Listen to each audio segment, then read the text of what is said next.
బాద్షా, అదుర్స్, సింహాద్రి, యమదొంగ అన్ని advance fulls.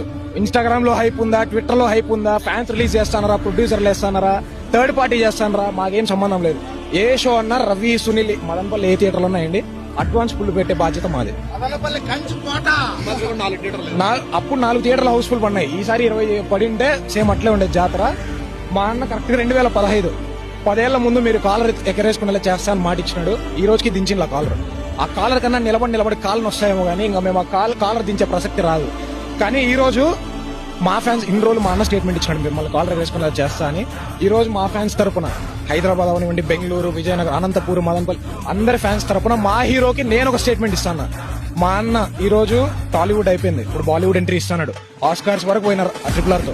Next ఎంత పెద్ద పొజిషన్ పోయినా ఇన్నాళ్ళు మేము కాలర్ ఎగరేసాం ఆయన వల్ల, ఇక్కడ నుంచి మా వల్ల ఆయన కాలర్ ఎగరేసుకుంటాడు. వీళ్ళు నా అభిమానులు, నాకు ఇంత అభిమానం నాకు తగ్గింది.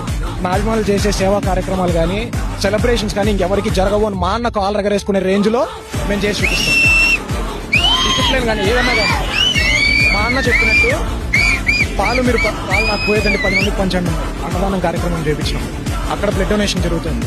సో ఆయన చెప్పినట్లు ఆయన సెలబ్రేట్ చేసుకోవడంలో అయినా, సేవా కార్యక్రమాలు జరగడంలో అయినా, రాయ్ ఎన్టీఆర్ థీమ్ తారక ట్రస్ట్ అని చెప్పి 2 పని చేస్తున్నారు. వాళ్ళు ప్రతి సిటీలో ఎవరైతే ఆగలుతుంటారో వాళ్ళందరికీ ఫుడ్ డిస్ట్రిబ్యూషన్లు దాని నుంచి ప్రతి ఒక్కటి చేస్తారు. సో ఇన్నాళ్ళు ఎన్టీఆర్ వల్ల మేము కాలర్లు ఎగరేసుకున్నాం, ఇక్కడ నుంచి మా వాళ్ళు ఎన్టీఆర్ కూడా కాలర్ ఎగరేస్తాడు. ఈ కాలర్ దించే ప్రసక్తి ఉండదు అన్న. హిట్లు ఫ్లాపులు స్టేజ్ దాటిపోయింది. ఇంకా ఇంకొకవేళ ఫ్లాప్ పడినా అది ఒక రెస్పెక్టబుల్ ఒక ఎక్స్పెరిమెంట్ గా మిగిలిపోతే తప్ప ఇంకా బ్యాడ్ ఫిల్మ్స్ అనేవి ఉండవు ఆయన కెరియర్ లో, ఇంకేం ఉండవు. ఆ స్టేజ్ దాటిపోయినాడు ఆయన ఇప్పుడు.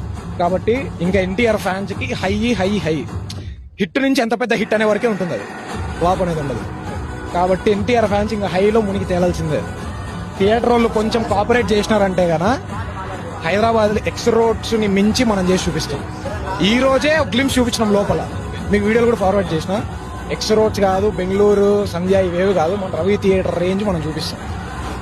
5 మంది పోలీసులు, 10 మంది థియేటర్ స్టాఫ్ స్క్రీన్ ముందర వరుస కుర్చీలు వేసుకుని కూర్చున్నారు అన్నట్ల. మీకు ఆ వీడియోలు కూడా పెడతా కావాలండి. కానీ ఏ రేంజ్ లో చేసినామంటే నెక్స్ట్ వచ్చే సినిమాలకి అదే రేంజ్ లో ఎంజాయ్మెంట్ ఉంటుంది. అట్ ద సేమ్ టైం మా ఫ్యాన్స్ కూడా థియేటర్ వాళ్ళకి కోఆపరేట్ చేస్తారు, డ్యామేజ్ ఏం చేయకుండా హ్యాపీగా ఎంజాయ్ చేసుకుంటారు. సో వన్స్ అగైన్ మా అన్నకు హ్యాపీ బర్త్డే.